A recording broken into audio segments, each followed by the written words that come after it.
Hello दोस्तों, my name is Virendra and welcome back my YouTube channel syllabus educator commerce में। दोस्तों, आज हम लोग पढ़ने वाले हैं कक्षा 12वीं का अध्याय 2 ख्याति को, जिसमें से एक नया टॉपिक सीखेंगे वार्षिक पद्धति। तो क्वेश्चन नंबर 20 का ए आपको स्क्रीन पर दिख रहा होगा। इसमें दिया है ए 10% प्रतिवर्ष ब्याज की दर से 5 वर्षों के लिए 1 रुपये की वार्षिक वृत्ति का वर्तमान मूल्य 3.78 है तथा अधिलाभ 19,600 है। तो ख्याति की राशि निकालिए। ये आपको स्क्रीन पर दिख रहा है, एक बार आप लोग मिलान जरूर कर लीजिएगा। चलिए, तो इसमें जो है आपको ज़्यादा टाइम वेस्ट ना करना पड़े, इसलिए मैंने इसको बना रखा है। तो चलिए, कैसे बनाता है उसको मैं आपको बताता हूँ। इसमें क्या दिया हुआ है, हमारा प्रश्न नंबर 20A में एक दिया है अधिलाभ। अधिलाभ कितना दिया हुआ है? 19,600 रुपये। दर कितना दिया हुआ है? 10%। और 1 रुपये की वर्तमान मूल्य कितना दिया हुआ है? 3.78, मतलब 3.78। ये क्या दिया है? वर्तमान मूल्य दिया हुआ है। अब इसे हमें क्या निकालना है? ख्याति निकालना है। तो सिंपल सा है, एक आपको जो है क्या फार्मूला याद रखना है। ख्याति बराबर क्या होता है? अधिलाभ गुणा वार्षिकी वर्तमान मूल्य। ठीक है, चलिए, तो अधिलाभ कितना है हमारे पास? 19,600 है, गुणा 1 रुपये की वार्षिकी वर्तमान मूल्य। या तो आप लोग यहाँ पास ऐसे लिख सकते हैं, यहाँ पास ऐसे लिख सकते हैं, 1 रुपये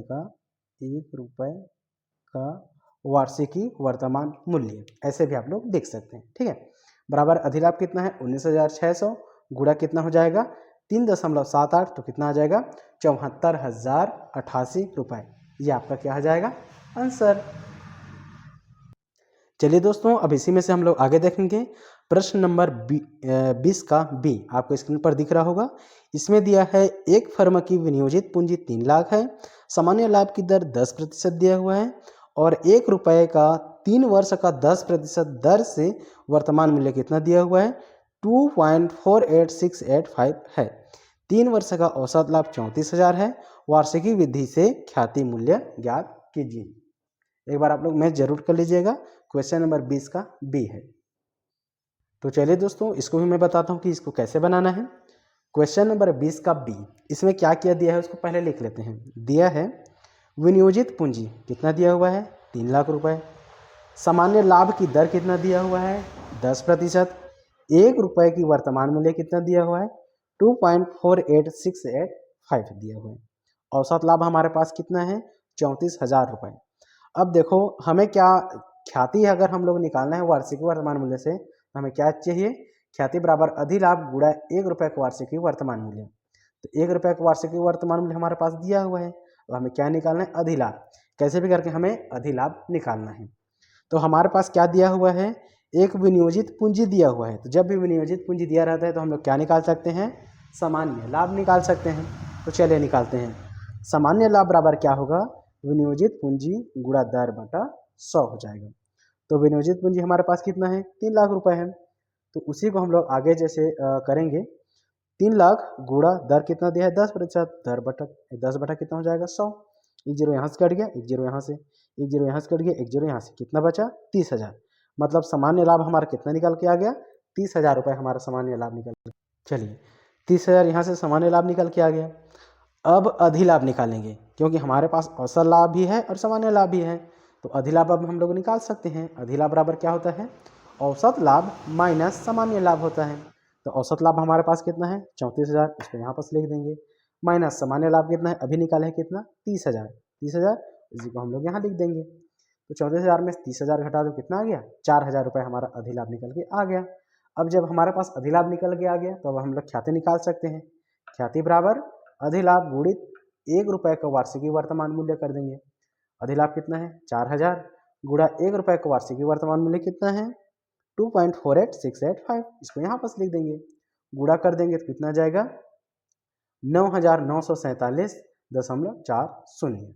ये हमारा क्या हो गया? आंसर निकाल के आ गया। तो ये हमारा बन गया क्वेश्चन नंबर 20 का बी। चलिए दोस्तों, अब इसी में से एक और नया टॉपिक है गुप्त ख्याति। तो गुप्त ख्याति जो है क्वेश्चन नंबर 21 आपको स्क्रीन पर दिख रहा होगा। इसमें ए और बी क्रमशः 20,000 और 22,000 की पूंजी के साथ साझेदार हैं। वे फर्म के लाभ में 1/4 हिस्से के साथ सी को साझेदार के रूप में प्रवेश देते हैं।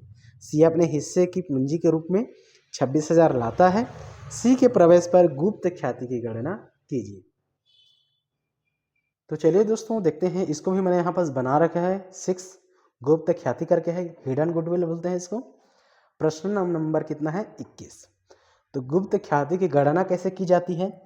क्वेश्चन को अगर हमने पढ़ा तो इसमें क्या समझ में आया, फर्म के लाभ में 1/4 हिस्सा भी दिया हुआ है और साझेदार के क्या दिया हुआ है, पूंजी भी दिया हुआ है।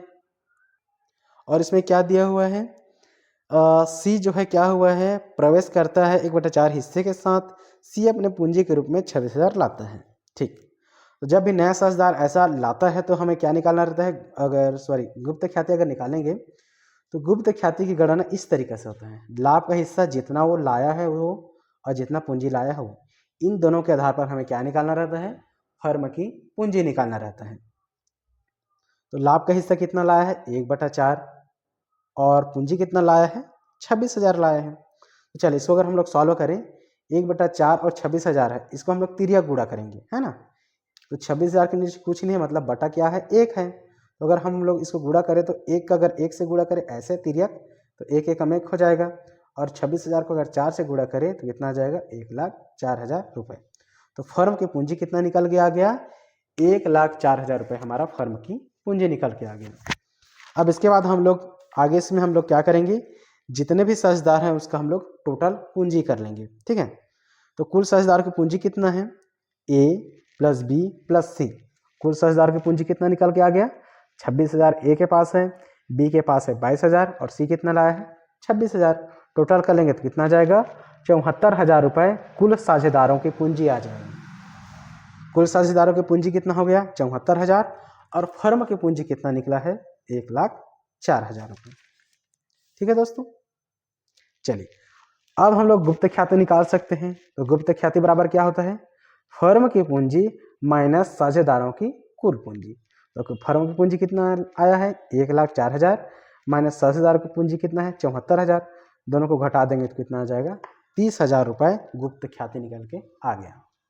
गुप्त ख्याति में से सिंपल सा फंडा है, इसमें क्या करना रहता है, जो नया साझेदार है लाभ का हिस्सा, कितना लाभ का हिस्सा वो मिल रहा है और कितना पूंजी लाया है, इसको हम लोग क्या करते हैं तिर्यक गुणा करना पड़ता है। तिर्यक गुणा करेंगे तो हमारा क्या निकल के आ जाएगा, फर्म की पूंजी।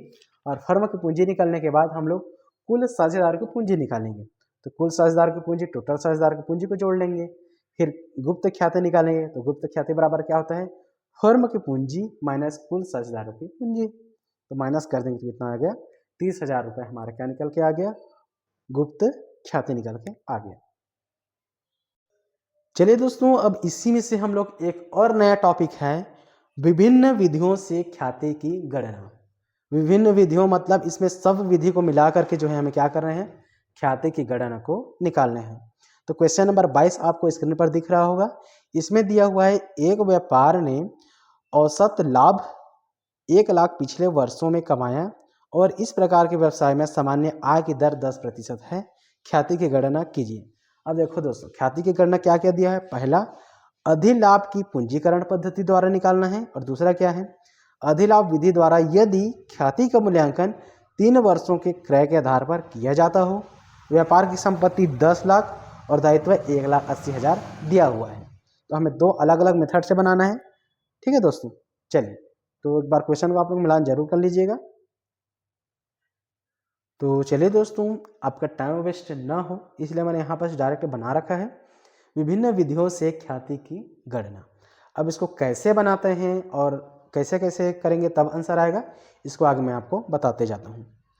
तो प्रश्न नंबर 22 है, हम लोग पहले क्या बनाएंगे, अधिलाभ की पूंजीकरण पद्धति द्वारा। पहले क्या बनाएंगे, अधिलाभ की पूंजीकरण पद्धति द्वारा हम लोग पहले ख्याति निकालेंगे। तो जब इससे बनाते हैं तो क्या क्या करना पड़ता है, सबसे पहले क्वेश्चन में क्या दिया है, व्यापार की पूंजी दिया हुआ है, व्यापार की पूंजी निकालेंगे। हमारे पास संपत्ति दिया है और दायित्व दिया है, तो अगर दोनों चीज़ रहता है तो हम लोग क्या निकाल सकते हैं, व्यापार की पूंजी निकाल सकते हैं। तो व्यापार की पूंजी बराबर होता है संपत्तियाँ माइनस दायित्व। संपत्तियाँ कितना दिया हुआ है 10 लाख, दायित्व कितना है 1,80,000, घटा देंगे तो कितना आ जाएगा 8,20,000 हमारा क्या निकल के आ गया, व्यापार की पूंजी निकल के आ गया। अब इसके बाद हम लोग क्या निकाल सकते हैं, जब हमारे पास पूंजी आ गया तो हम लोग सामान्य लाभ निकाल सकते हैं।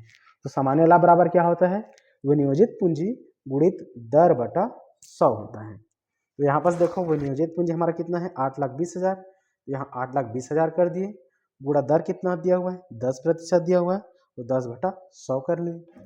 इसको जब हम लोग सॉल्व करेंगे, एक जीरो यहाँ से कट गया, एक जीरो यहाँ से कट गया, एक जीरो यहाँ से कट गया और एक जीरो यहाँ से कट गया, तो कितना आ गया, सामान्य लाभ हमारा बराबर कितना निकल के आ गया, 82,000 रुपये सामान्य लाभ निकल के आ गया। अब सामान्य लाभ निकल गया और हमारे पास औसत लाभ भी है। क्वेश्चन में देखो औसत लाभ बराबर कितना दिया हुआ है, 1,00,000 रुपये हमारा औसत लाभ दिया है। अगर दोनों दिया रहता है तो हम लोग क्या निकाल सकते हैं, अधिलाभ निकाल सकते हैं। तो अधिलाभ बराबर क्या होता है, औसत लाभ माइनस सामान्य लाभ। औसत लाभ है हमारे पास 1,00,000, सामान्य लाभ अभी निकाले कितना 82,000, घटा देंगे कितना जाएगा 18,000 रुपये हमारा क्या निकल के आ गया, अधिलाभ निकाल के आ गया। अब हम लोग ख्याति निकाल सकते हैं। ख्याति बराबर क्या होता है, अधिलाभ गुणा 100 बटा लाभ की सामान्य दर। अधिलाभ की पूंजीकरण पद्धति द्वारा जब ख्याति निकालोगे तो इसका फार्मूला क्या होता है, अधिलाभ गुणा 100 बटा लाभ की सामान्य दर होता है। तो बराबर अधिलाभ कितना दिया हुआ है 18,000 गुणा 100 बटा लाभ की दर कितना दिया हुआ है 10%। यहाँ से एक जीरो कट गया, यहाँ से एक जीरो कट गया, 18,000 को 10 से गुणा करें तो कितना आ गया, 1,80,000 रुपये हमारा क्या निकल के आ गया, ख्याति निकल के आ गया। तो ये हमारा बन गया पहला, अधिलाभ की पूंजीकरण पद्धति द्वारा ख्याति कितना निकल के आ गया, 1,80,000 रुपये निकल के आ गया। अब इसी में दूसरा मेथड क्या बोला है, अधिलाभ विधि द्वारा, ठीक है, चलिए दूसरा मेथड से बना लेंगे।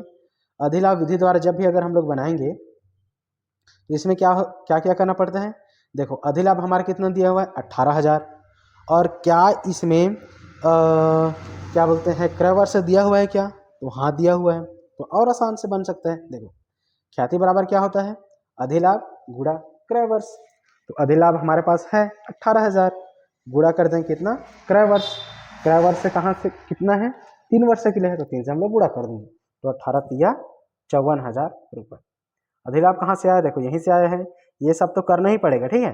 अधिलाभ विधि द्वारा भी बनाएंगे तो अधिलाभ हमें 18,000 चाहिए, तो 18,000 कहाँ से आएगा अधिलाभ, देखो ये सब करना ही पड़ेगा। उसमें भी अधिलाभ विधि द्वारा व्यापार की पूंजी है, संपत्तियां माइनस दायित्व है, इतना करेंगे तो 8,20,000 आएगा। सामान्य लाभ निकालेंगे, विनियोजित पूंजी गुणित दर बटा 100, तो विनियोजित पूंजी है हमारा 8,20,000 गुणा 10/100 करेंगे तो 82,000 आएगा। अब औसत लाभ हमारे पास कितना है 1,00,000, और सामान्य लाभ कितना निकला है 82,000, तो हम लोग अधिलाभ निकाल सकते हैं। अधिलाभ बराबर होता है औसत लाभ माइनस सामान्य लाभ, बराबर औसत लाभ कितना है 1,00,000 माइनस सामान्य लाभ अभी निकाल है कितना 82,000, घटा देंगे 18,000। यहाँ तक तो इसमें भी करना पड़ेगा, ठीक है। 18,000 हमारा कितना निकल गया अधिलाभ, तो हम लोग डायरेक्ट अब ख्याति निकाल सकते हैं। ख्याति बराबर अधिलाभ गुणा क्रय वर्ष। अधिलाभ है 18,000, क्रय वर्ष कितना दिया है 3, तो 18 तिया 54,000 रुपये। तो ये हमारा बन गया क्वेश्चन नंबर 7। तो अगर दोस्तों question number 20A, question number 20B और क्वेश्चन नंबर 21A और क्वेश्चन नंबर 22, इस चारों क्वेश्चन में से अगर किसी भी प्रकार का अगर डाउट होगा तो मुझे कमेंट करके ज़रूर बताइएगा, और अगर आप लोग नए हो तो मेरे चैनल को सब्सक्राइब करके ज़रूर रखिएगा दोस्तों। ठीक है दोस्तों, अब मिलते हैं हम लोग नेक्स्ट वीडियो में।